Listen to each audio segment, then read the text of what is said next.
Principal doubled my classes. One shall clause, a folder of receipts, and a surprise witness flipped the room and brought an assistant. Hit like, tap subscribe, and ring the bell. Real stories, real receipts, no fluff. Fresh out of grad school, I landed what felt like a dream. An art teacher post at a Title I elementary. I could walk to beneath yellow leaves and the sleepy buzz of power lines. I pictured bright bulletin boards, paint-splashed aprons, and kids who believed a cardboard tube could be a telescope if you breathed the right kind of wonder into it. A week before school, I emailed the office and called the main line. Nothing answered except the recorded smile that said leave a message and wait. 2 days out, I pinged the principal again, polite and specific, asking when to pick up keys and a badge. Silence held. That evening a message finally arrived, a scold for going over her head and a curt pickup time for credentials. The badge printer stuttered, the laminate smelled like warm plastic, and the security desk handed me a receipt. I slid into a manila folder tab labeled incidents. The room they gave me had been a storage unit, desks stacked like Tetris, 8 leaning file cabinets, more than 100 chairs in teetering towers that flashed chrome legs when the fluorescence flickered. The only thing in order was the dust. Our custodian rolled in with a dolly and a grin and said, "Welcome to the shipwreck, kid." We hauled, sorted, wiped, and swept until the floor returned from under the tide. I printed a room inventory sheet and clipped it to a clipboard so the chaos became a list that could be conquered, and I stapled the email thread to the front of the folder so the story had dates and voices. By night, the place looked like a classroom again. The air a mix of lemon cleaner, dry paper, and chalk dust. The exit light hummed like a metronome. I pressed a palm to the whiteboard and left a faint handprint on the gray. Outside, the hallway smelled like wax. Inside, a single pencil rolled on the counter and clicked against a tray like a clock. I told myself the worst was behind me. I did not know the first bell would ring like an alarm. Day 1 dawned with an empty inbox. No rotation, no roster, no clue which classes would pour through my door or when they would arrive. At about 8:10, roughly 10 minutes after the first bell, a schedule dropped into my mail with the bluntness of a gavel, and my jaw hit the desk. I was double booked, 2 classes at the same time, 7 periods a day, art every day for everyone, and a lunch that was actually lunch duty. That is 40+ children in one room with scissors, blades, glue, and acrylics, and 0 transition minutes to reset materials or breathe. I printed the grid, taped it to the cabinet, and wrote in red marker unsafe ratio, then took a photo with the timestamp visible. I stepped into the hall and asked if we could adjust blocks for safety and instruction.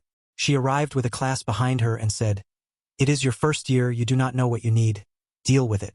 I closed my door, set my breath, and opened the district contract that lived as a printed booklet in my top drawer. There it was in black and white. If a class exceeds 30 students, the teacher shall be assigned an educational assistant. Not may, shall. I highlighted the clause in yellow and slid the page behind a sleeve in the folder tab incidents. I emailed her that page with a short note, tone even, requesting the assistant required by contract. Her reply blinked within minutes, 2 clip sentences, no money, make do or quit. I saved the message as a print to PDF, printed it, and stapled it behind the clause so the conversation would not evaporate. Then I sharpened pencils, laid out scissors in neat cups, and started triage. The room smelled like tempera and dryer lint, and the day began to flood. By last bell I had used every bandage, cleaned glue from hair, and counted brushes like a cashier counts change. When the hall emptied, I sat in the quiet with my contract open and whispered, "The word is shall," and the page did not argue. The union seemed like the obvious lever. I called, logged the crowding on their intake form, cited the contract clause, and described the safety issues in plain, unadorned sentences. "We will handle it," they wrote back in a short email that I printed and slid into the folder. Weeks passed. Nothing changed, and my bandage drawer fell to scraps. I arrived when the morning custodian unlocked and left when the night custodian clicked lights off. My sink was a drift of brushes. My cuticles wore a rind of paint. I kept a pocket notebook open on the desk where I tallied heads and wrote near misses, the ink skipping over specks of dried tempera. I wanted to believe someone would read the words shall and act. Thanksgiving week brought 2 quiet days before the long winter push. I went to a friend's potluck determined to talk about anything but school, and the kitchen smelled like cinnamon and roasted garlic, a good lie that said life could be simple for an evening. Between casserole and pie, I chatted with an old acquaintance and his new husband. "How is the first year?" they asked. I laughed too hard and said the kids' creativity was saving me, but I could not give them the time they deserved. 2 classes at once in 45 minutes is triage. Which school? The husband asked. Light voice, sharp eyes. I named it. He set down his glass with a soft clink and asked 3 very specific questions about rotations, duty coverage, and the assistant language. Something in my ribs tightened. Later I would learn he supervised my principal. In the moment I felt the air change, like the room had a hidden switch someone brushed with a fingertip. I washed a plate under warm water that smelled faintly of lemon and thought, next time bring a script, and then decided not to warn anyone at all. On the way home I took a photo of my notebook page so the night had an artifact, and I circled the word escalate. Monday at about 8:05 she stormed into my room while children were hanging coats and bootlaces scraped the floor. How dare you? She whispered under her breath.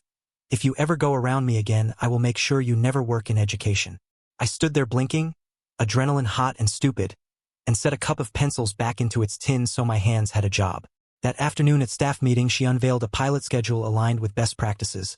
1 class at a time for an hour, art twice weekly instead of daily. My students cheered, and for the first time all year I left at 4 with enough energy to cook a real meal. For a week the building felt 10 degrees warmer. Then the shadows lengthened. She began peeking through my door window, hovering in the hall, popping in unannounced. Confident children shuffled in quiet, eyes wet. I do not want you to go, one said into a sleeve. Go where? I asked, genuinely stunned. Principal said you do not want to be here.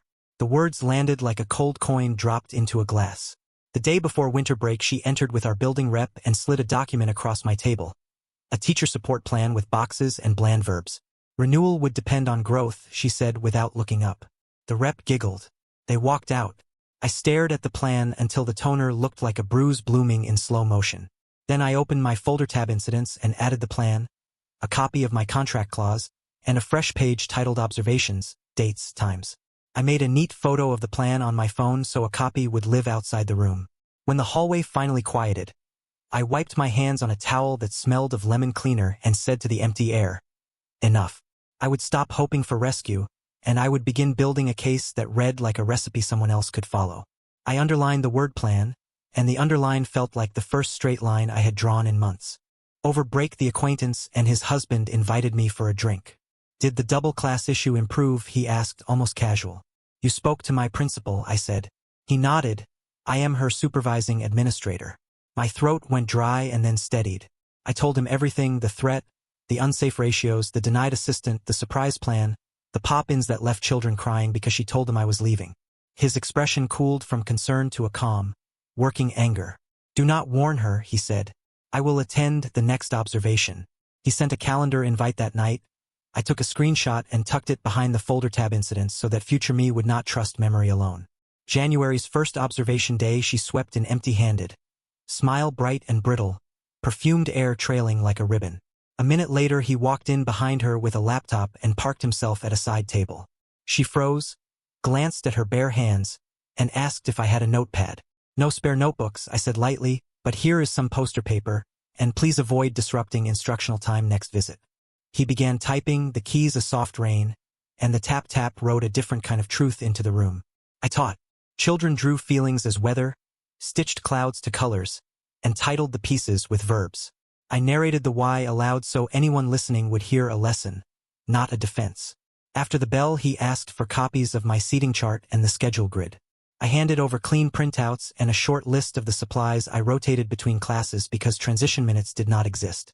He slipped everything into a neat leather folder, thanked the class, and said to her in a voice like a calm bell, I will be submitting notes. Her smile did not quite reach her eyes. For the first time all year, she did not have a script. The observation changed the air. She arrived with empty hands and a fixed smile. He arrived with a laptop, quiet, and the smell of cold outside still on his coat. After dismissal I returned to a room that hummed like a copier and found his email already waiting. A calm request for the lesson plan, rosters, the schedule grid, and a copy of the contractual clause about assistance. I printed the note. Warm toner turned the page a little wavy, and the lemon of cleaner floated under the plastic scent. I slid the printout behind the folder tab labeled incidents and added sticky flags so the trail could be read by anyone not already on my side. 5 minutes later another message landed, this time from her. Submit your plan for remediation and be available for pop-ins. I breathed once and typed, I welcome scheduled observation with a witness. Then I opened my pocket notebook and wrote the day's counts. The moments when scissors became crowd control. The names of children who waited too long to get my eyes because the room was 2 rooms crammed into one. At home, I printed the contract clause in large type and highlighted the word shall until the line glowed like a runway. Next morning, the supervising administrator set a debrief for Thursday at 9. His subject line simple as a gavel. Discussion of staffing and schedule. I stapled the invite to my lesson plan and set both on the corner of my desk where the light hits, next to the seating chart and the sharpened pencils. In the hallway, the floor wax smelled sharp. In my room, the radiator ticked like slow rain. When she passed my doorway, she watched my hands labeling trays and said softly, "Mind your lane." I said, "My lane is safety and instruction," and her smile lowered a degree. Thursday's meeting would not be quiet. I could feel it in the way the building held its breath. Preparation looked like quiet courage. I borrowed the conference room at dawn, rehearsed the lesson aloud, and stacked my artifacts in the order a stranger could follow without commentary. I packed the contract page with the yellow stripe, the schedule printout with red ink notes, the teacher support plan she had slid across my table, and a short list of supplies I could not reset because there were no transition minutes. The projector threw a square of light that smelled faintly of dust. The radiator hummed. A snowplow scraped by like a zipper pulled across the street. At 9 we sat. She with a fresh pen and no binder. He with a laptop and a legal pad. Me with my folder tab incidents and a calm voice I had practiced over tea in silence. He opened, "Walk me through the ratio, the contract language, and how the current grid prevents safe setup." I placed the clause on the table. If a class exceeds 30 students, the teacher shall be assigned an educational assistant. She said, "There is no money." He said evenly, "Shall is not budget dependent." I slid the schedule across and traced the double blocks with a fingertip that smelled like dry erase ink. I named minutes, materials, and near misses, then handed over the support plan and asked that the boxes be synchronized with what the contract actually promises. He wrote 3 short bullets, then looked up. "You will receive an assistant and a corrected rotation. Effective Monday." Her jaw set. "This is not over," she said to the legal pad. After the meeting, I printed his follow-up email, clipped it to the plan, and filed both behind a fresh neon flag. That afternoon, my door window went dark with her shadow, and a new paper slid under. A draft unsatisfactory observation to be signed in the morning. I picked it up and felt the toner still warm against my fingers. Execution meant making a safer room and refusing to flinch. Monday brought an assistant named Carla, who wore soft sneakers and the citrus smell of hand soap. We split scissors, set out trays in pairs, and built a crisp routine. Count, hand, collect, wipe. The hour grew wider. Children breathed. Voices rose only to ask where the wire brushes lived. "Right side, second bin," I said, and Carla smiled because a system loves labels. She caught the sink when it clogged with paper pulp and posted a handwritten note above the drain that read strain first, then rinse. By lunch, the room sounded like a pencil orchestra instead of a train station. That calm lasted until her reply all. At 2, a mass email from the principal landed. "Despite additional support, the art room remains disorganized and unsafe." I read it twice, then printed it and circled the sentence that did not survive daylight. Before I could draft a response, the supervising administrator replied to all with 4 lines that felt like cool water. "The assistant is in place per contract. The rotation was corrected today. Today's walkthrough found materials labeled, ratios lawful, and procedures posted." He attached a photo from the doorway, the routines chart, the seating map, the exit ticket basket. I slid the thread into my folder and wrote in my notebook document, "Do not duel." That evening she appeared with a clipboard and a perfume that smelled like sugar and chalk. "She will trip," she murmured about Carla while pretending to review brushes. I said, "We will catch each other," and set out tomorrow's trays as if my hands could teach calm. An hour later, HR requested an interview about climate and communication. The subject line carried the word investigation. Consequences wore official paper. Friday's observation ran clean. 1 class, 1 hour, scissors counted out and in, brushes soaking in labeled tubs, an exit ticket clipped to cork. Children narrated their choices like weather reports.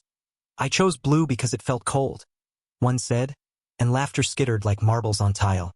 After dismissal, 2 emails waited like layered glass. The first, from HR, confirmed the assistant assignment and the corrected schedule as remedies, and invited me to add any additional incidents to the record. The second, from the supervising administrator, was a memo that began, "Effective immediately, unannounced interruptions that disrupt instruction are suspended." I printed both, the warm plastic smell from the laminate pouch rising like a small cloud. Over the weekend, the district portal posted a line that traveled fast without names.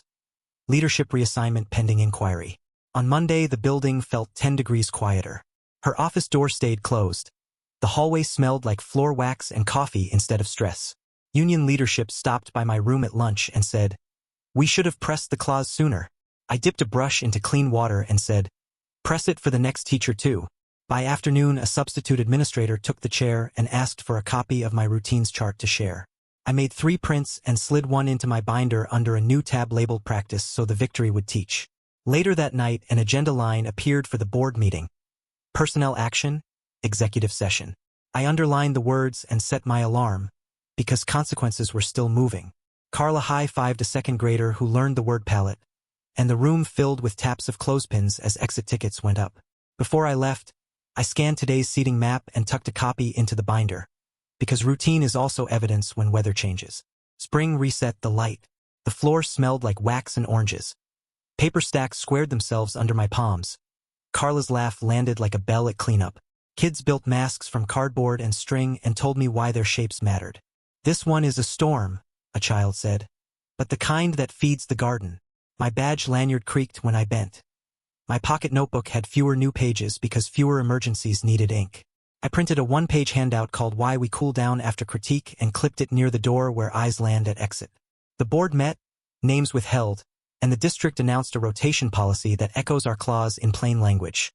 If the count climbs, help arrives. A separate note reported her reassignment to a central office role without direct supervision of classrooms. I did not cheer. I wrote a short memo titled "What Closed and Why," then tucked it behind the tab incidents so the story would not be a rumor in my own head. When new teachers stop by, I hand them copies of the routines chart and the assistant clause with the word "shall" highlighted, then pour tea that smells like citrus and calm. If you ever face a room that doubles itself and dares you to call it fine, keep your receipts, choose verbs over villains, and let the paper do some of the talking. What would you have done in my place? And where would you draw the line between empathy and boundaries? Drop your take in the comments, and thank you for listening. Please subscribe, like, and ring the bell so you never miss the next story, and above all, stay awesome. A month later, a thin letter arrived from HR confirming renewal and a stipend for mentoring. The envelope smelled like fresh ink and glue. I taped a copy of the new rotation policy beside the time clock and slid the original into my binder so the next person would not have to hunt.